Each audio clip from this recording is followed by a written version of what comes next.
خبر شامل کرتے ہیں اٹک سے، جہاں منہاج ماڈل اسکول برازئی میں سالانہ رزلٹ ڈے کی پروقار تقریب منعقد ہوئی، جس میں طلباء، والدین، اساتذہ اور معزز مہمانوں نے شرکت کی۔ کامیاب طلباء کے لیے اسکالرشپ اور 50,000 روپے کا اعلان کیا گیا۔ مہمان خصوصی میں ملک ارشد، صدر انٹرنیشنل ہیومن رائٹس موومنٹ اٹک، جنرل سیکریٹری محمد طارق، پروفیسر صفدر خان اور حاجی اختر، صدر منہاج القرآن انٹرنیشنل امریکہ کیلیفورنیا شامل تھے۔ تقریب میں منہاج القرآن تحصیل ہزرو اور ضلع اٹک کی ٹیم نے جی ایم قادری اور نزاکت خان کی سربراہی میں بھرپور شرکت کی۔ طلباء نے حمد و نعت، ملی نغمے اور تقریریں پیش کی، جس پر حاضرین نے انہیں خوب داد دی۔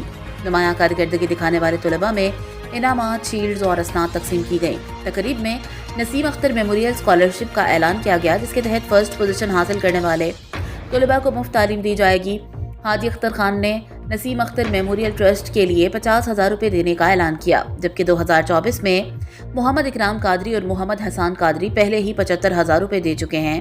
مہمان مقررین نے منہاج ماڈل اسکول کے اعلیٰ تعلیمی معیار کو سراہتے ہوئے کہا کہ یہ ادارہ دینی و دنیاوی تعلیم کا حسین امتزاج ہے۔ والدین نے بھی اسکول کے معیار کی تعریف کی اور اسے بچوں کے روشن مستقبل کی ضمانت قرار دیا۔